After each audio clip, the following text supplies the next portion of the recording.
Hey, it's Tuesday, it's super late, but I was in Las Vegas all day at the HIMSS conference learning about health technology, which is amazing, all kinds of stuff. So, the most interesting thing in tech, well, I don't know, there are a lot of ideas from the conference. But one that really struck with me is that we're moving to a moment where a lot of healthcare moves from hospitals into our homes, right? We're already seeing that.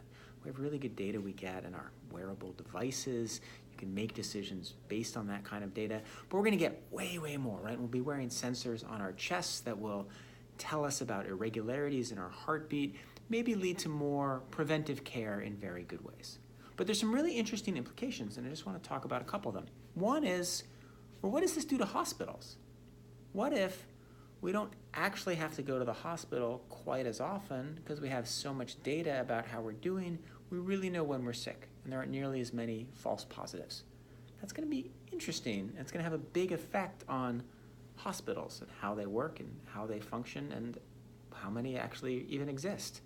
Another thing is, what are we going to do psychologically with all this information, right? When we have so much data about ourselves, about our health, how is that going to affect us, right? Because on the one hand, it's great. It's great to know everything about your heartbeat. On the other hand, a lot of us are hypochondriacs, and you get more information, and you go look online, and maybe you get a little confused. So there's going to be a lot of psychological work that will have to come as we move into this era of infinite personal data. And then a third issue is class and inequality.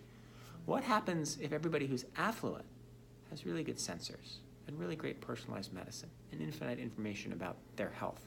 You can do all kinds of things.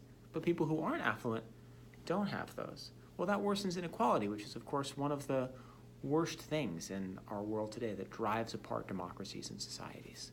So we're entering this period where health technology is going to be amazing. It's going to be great. We're going to live longer. Lots of problems are going to be solved. But there are all kinds of interesting dilemmas, and I'll probably talk about more of the things I learned in the coming week. All right, good night. Thanks.